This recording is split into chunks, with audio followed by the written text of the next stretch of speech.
They say, the worst part of a panic attack isn't the shortness of breath, or the racing heart. It's the moment you realize you can't escape your own mind.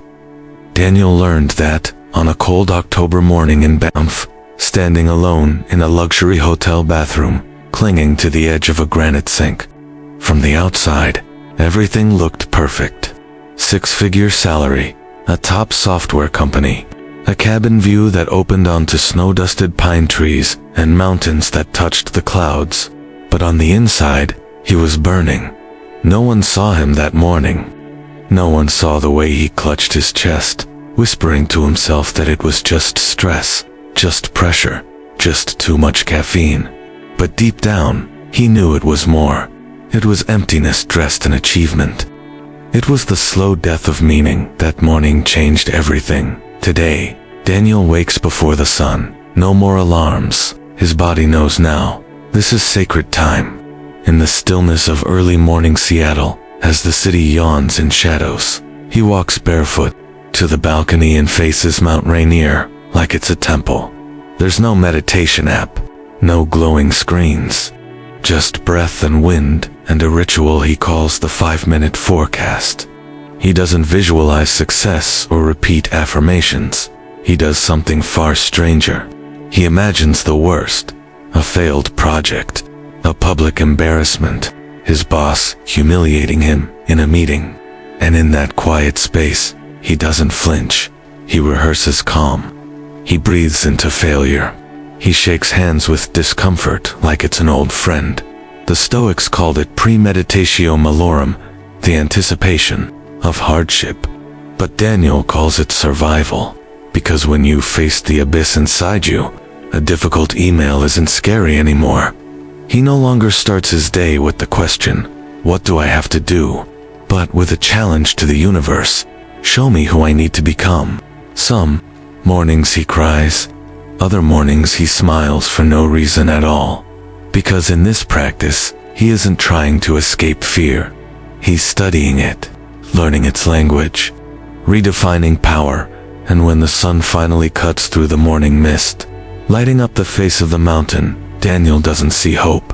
He sees a mirror, a reminder that nothing in life is promised, but everything can be prepared for.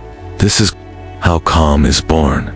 Not from denial, not from hiding, but from walking headfirst into the fire, again and again, until it no longer burns you.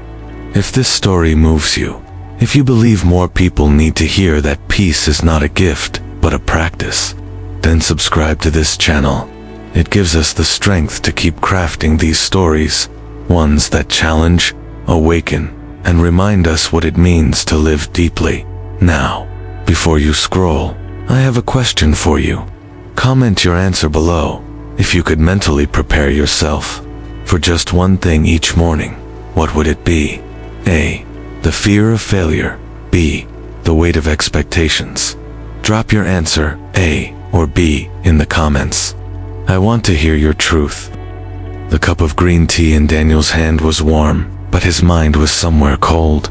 It had been nearly a year since the phone call, the kind that makes the world feel like it's collapsing in on itself. His best friend Noah, gone in a car accident, on the way to a hiking trail near Colorado Springs. No warning, no goodbye, just absence. Daniel had replayed that day 1,000 times, but the details never changed. What changed was his relationship with the ache, and that change began one morning with a strange practice one he now calls the vanishing ritual. Every day, before the noise of the world could touch him, Daniel would sit by the kitchen window with that same ceramic mug in his hands. He would take a deep breath and focus on one thing in his life, his sense of smell, the sound of his sister's laugh, the comfort of sunlight on his skin, and then he would imagine it gone, not stolen, not taken with violence, just ... vanished. He'd sit with that loss, not to wallow in sorrow, but to wake something up inside of him, a tenderness, a reverence, a renewed sense that nothing was promised, not the people we love, not the small joys we ignore, not even the air in our lungs. This wasn't some feel-good gratitude checklist. This was a confrontation. He was practicing loss so that when it inevitably came, because it always does, he wouldn't be destroyed by it. He would be ready to meet it, eye to eye, without crumbling. The Stoics had a word for this: negative visualization. But Daniel didn't care about the terminology. What mattered was the result, because something strange began to happen. The more he imagined things disappearing, the more vividly they came to life. The steam curling up from his mug became a miracle. The light breeze coming through the cracked window felt like grace. Even the sound of traffic below, once just background noise, became a sign that life was still moving forward. And when real hardship came, a rejected proposal at work, a cold silence from someone he loved, Daniel didn't react with panic. He had rehearsed this. He had trained his heart not just to endure loss, but to welcome the clarity it brings. One morning, as he watched the sky shift from blue to gold, Daniel wrote a line in his journal: "To be human is to lose. To be awake is to love anyway." That became his compass, because moods lie, emotions twist the truth, but the sovereignty of the soul, the choice to rise above the wave instead of drowning beneath, it is where true freedom lives. Daniel knew he couldn't control what happened to him, but he could reclaim how he carried it. He could say no to despair and yes to perspective. He could choose each day not to numb himself with noise, but to sharpen his awareness through loss. And in that space between imagining absence and celebrating presence, he found a kind of peace that didn't need to be loud or dramatic. It was quiet, steady, unbreakable, the kind of peace that only someone who has faced the void can carry. This was Daniel's quiet rebellion against a world that told him to chase more.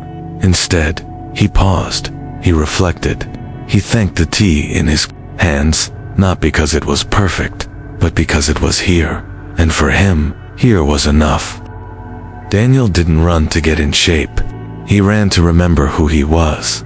When the first light bled into the Seattle sky, he was already tying his laces, the laces he'd worn down over 100 quiet miles. His body ached in familiar ways, but that was part of the ritual. Pain, he'd come to believe, was a compass, one that always pointed back to truth. Discovery Park, at this hour, felt like another world. No horns, no phones, no chatter, just earth and breath and the sound of his feet hitting the trail.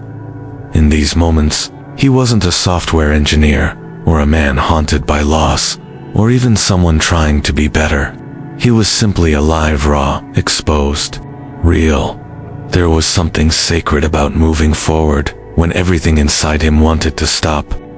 Each uphill stretch was a quiet test. Each drop of sweat, a sermon in stillness. He didn't listen to music.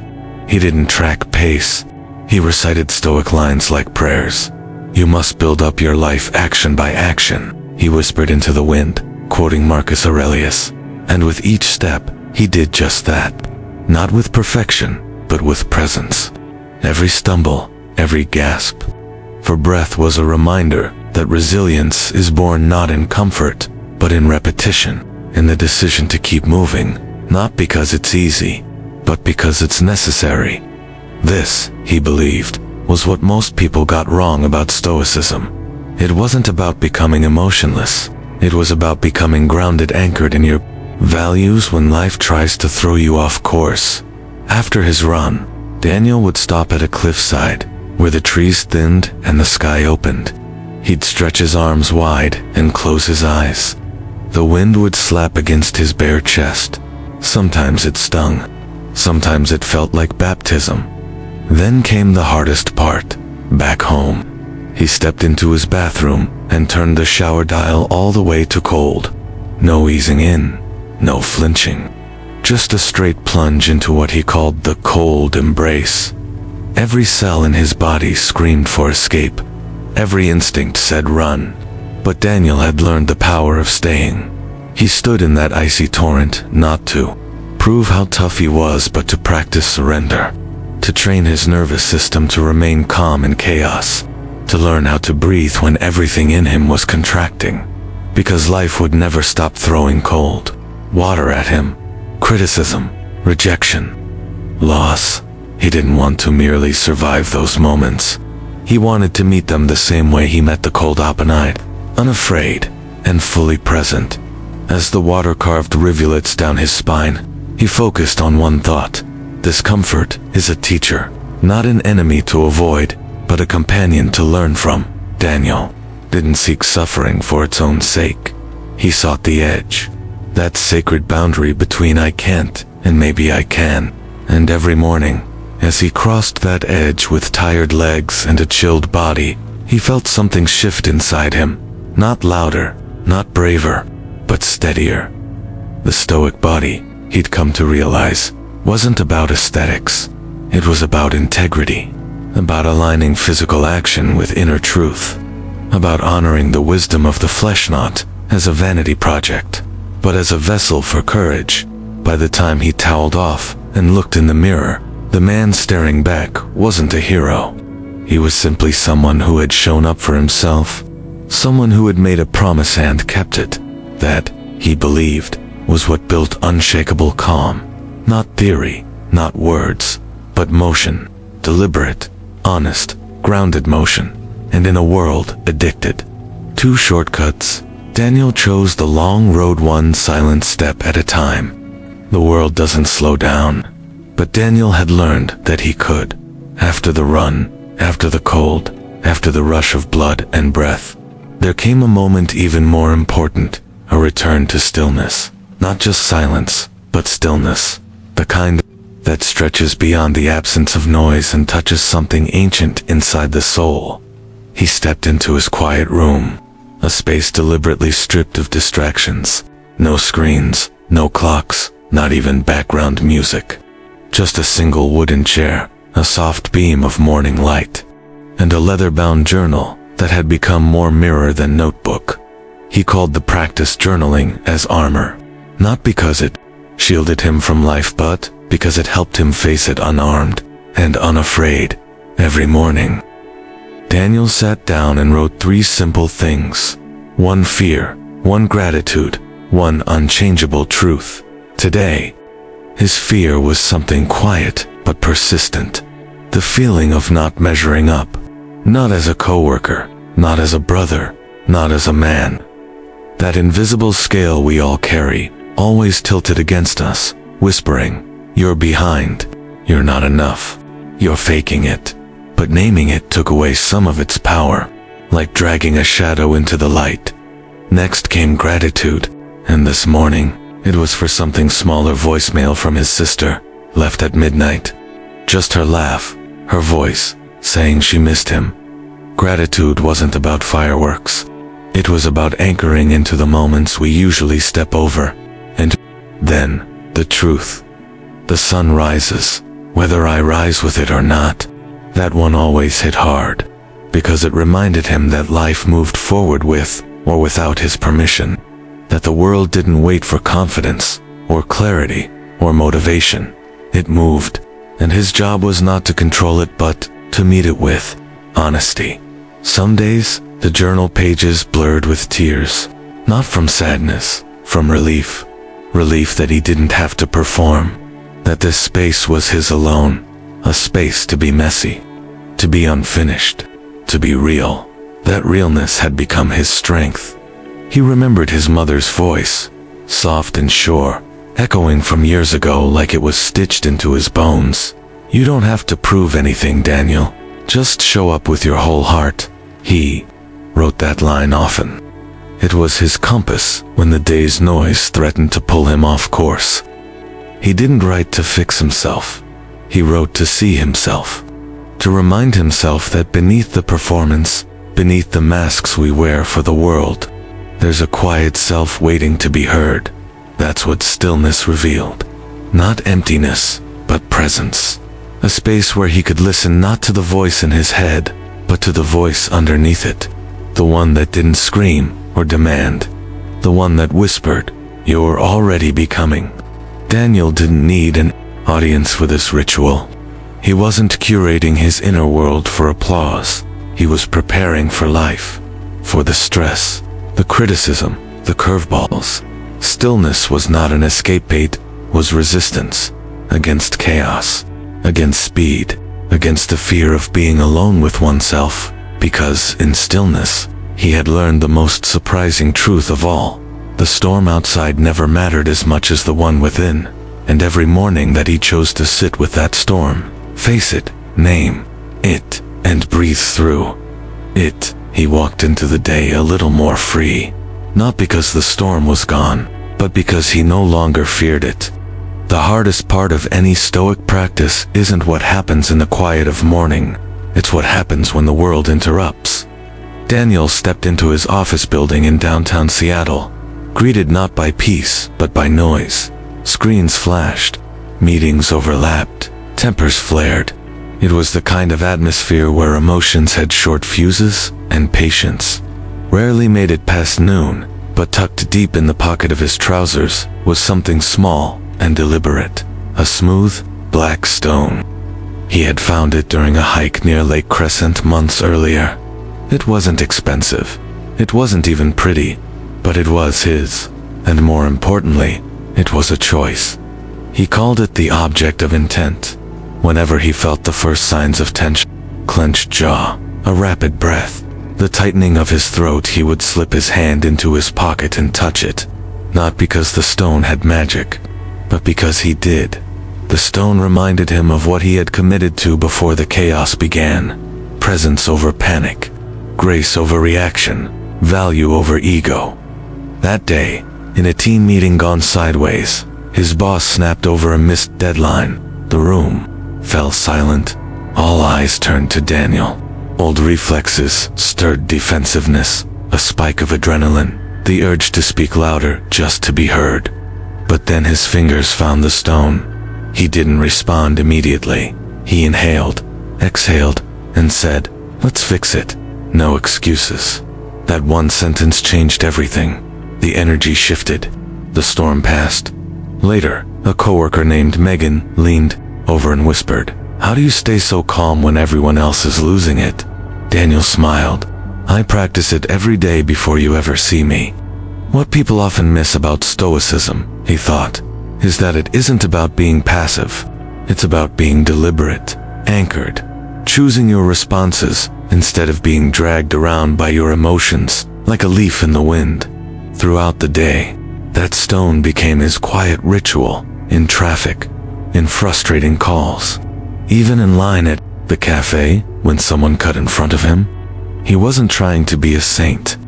He was trying to be someone who remembered who he was in the moments most people forget. He thought often about a quote from Viktor Frankl, though not a Stoic in name, a Stoic in soul. Between stimulus and response, there is a space. In that space is our power to choose our response. Daniel lived in that space now. It didn't make life easier, but it made him stronger. Every reaction he withheld was an act of power. Every judgment he replaced with curiosity was a small revolution. Every time he chose to respond rather than react, he stepped closer to who he wanted to become.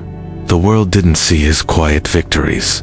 No applause followed his restraint, but he felt it in the softening of his shoulders, in the clarity of his thoughts, in the way his days no longer controlled him. He was no longer just surviving through workdays. He was sculpting them, one decision at a time, one breath at a time, and the stone in his pocket. It wasn't just a reminder, it was a declaration that no matter how wild the day became, no matter how strong the winds blew, Daniel would remain the same, grounded, steady, free. Some lessons don't arrive with thunder. They arrive in quiet moments, in the soft spaces between breaths. When no one's watching. It was a Sunday morning when Daniel met Lucas, the new intern, 21, sharp but unsure, drowning in the noise of expectations. They sat at a small cafe near Pike Place Market, the city still stretching awake. Lucas sipped his coffee like it was armor, something to hide behind.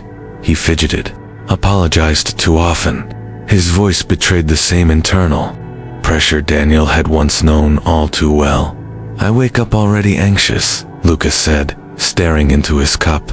"Like I'm behind before the day even starts." Daniel didn't lecture him. He didn't hand him a list of books or rituals.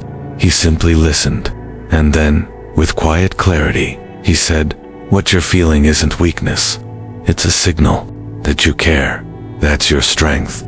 But you have to build something to carry it." And so he shared his morning practice not as a prescription, but as a lifeline. He spoke not of discipline, but of devotion, not of control, but of alignment. How stillness had saved him, how fear had shaped him, how presence had freed him from needing to impress anyone at all. Lucas asked him what it all added up to, why he kept the rituals, the journaling, the running, the stone in his pocket. Daniel reached into his bag and pulled out a small folded piece of paper. It looked worn, creased with time. On it, a single sentence in his handwriting: "Your presence is the legacy." It was part of something new. He'd started months ago, a ritual he called the morning legacy note. Every day, he wrote one sentence for his future self, or for the future children he might never have, or simply for the version of him that would one day need reminding. Some days the note was a lesson. Courage isn't loud, it's steady. Other days, it was a confession. You don't have to carry it all. And sometimes, it was just a whisper. Stay. He didn't post these online. He didn't frame them. He folded them gently and placed them into a wooden box by the window. Not for the world, for the man he was becoming. Because legacy, he had come to believe, wasn't something you left behind. It was something you lived into. In every conversation, in every choice not to react. In every morning you chose awareness over autopilot. That rooftop in Seattle, where he stood every morning, it had become more than a view. It was his altar. A place where he reminded himself that he didn't need to move mountains. He just needed to meet the moment. One breath, one word, one presence at a time, as he watched the sun climb over the skyline, spilling gold across the water. He realized the greatest gift he could offer the world wasn't advice, or answers, or even clarity. It was his attention, undiluted, unrushed, undivided. Daniel never considered himself a teacher, but in showing Lucas his practice, something shifted. Not in Lucas though, that would come, but in Daniel himself. A new responsibility, a quiet duty to live what he knew, to embody what he'd been given. And that's the thing about Stoicism. It isn't loud. It doesn't ask for followers or applause. It just asks you to show up. Fully, honestly, completely. Daniel walked home that morning, without his earbuds in, no distractions. Just the city waking around him, alive with texture and breath. He felt no need to rush. He didn't have all the answers.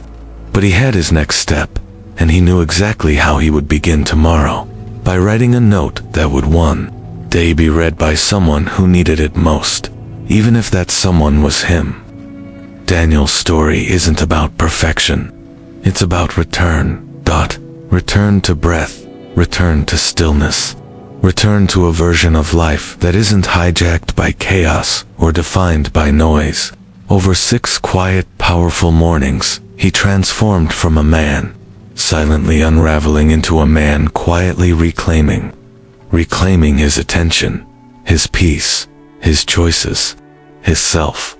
It started in the dark, not just literal darkness, but the kind that wraps around you when burnout convinces you that life is nothing more than an endless list of tasks to survive. But Daniel didn't stay there. Through the practice of Stoicism, not as an idea, but as a daily ritual, he built a new way of being. One breath at a time, his 5-minute forecast helped him meet each day, not with fear, but with readiness.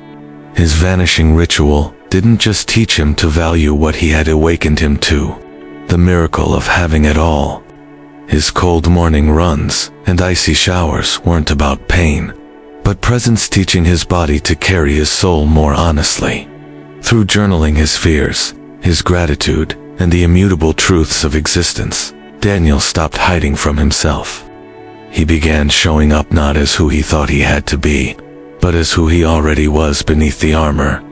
He learned how to remain still in the eye of life's storms, not because storms disappeared, but because he discovered something deeper than comfort, clarity, and in every action at work, in conversations, in ordinary choices, he brought that stillness with him, a stone in his pocket, a pause before speaking, a moment of remembering. The final piece was legacy, not in some far-off future sense, but in the quiet decision to live now in a way that would echo, in a sentence scribbled on a note, in a moment of kindness offered to someone who hadn't earned it, in mentoring a younger version of himself. Sitting across from him in a cafe. Daniel's journey is not unique because of its drama. It's powerful because of its truth. He didn't become some invincible sage. He became something far more courageous, consistent, present, alive. So what do we take from this? The lesson is simple and hard all at once. You don't have to wait for life to slow down in order to find peace. You just have to choose stillness within it. We live in a time where speed is worshipped, where being busy is a badge. But Daniel's story reminds us that what we truly long for isn't more alignment. It's not more productivity, it's presence. You don't need a mountain view or a perfect morning to begin. You need only a willingness to return to your body, to your breath, to your values, and then anchor your actions in that return. So, now, I want to hear from you. What part of Daniel's ritual resonates most with where you are right now? Is it the silence, the cold, the journaling, the way he handled pressure at work? Let's open this up in the comments. Share which practice speaks to you and how you might adapt it in your own life. Maybe someone else reading your comment needs to hear your perspective. And if this story gave you something to reflect on, if it stirred something deeper, or simply reminded you that you're not alone on the journey, then I invite you to subscribe to this channel. Your support is what keeps these stories alive, and it gives us the motivation to keep showing up with work that speaks to your soul, not just your screen. So hit subscribe, leave your comment, and let's build a space where calm isn't rare, it's remembered. Together, one morning at a time.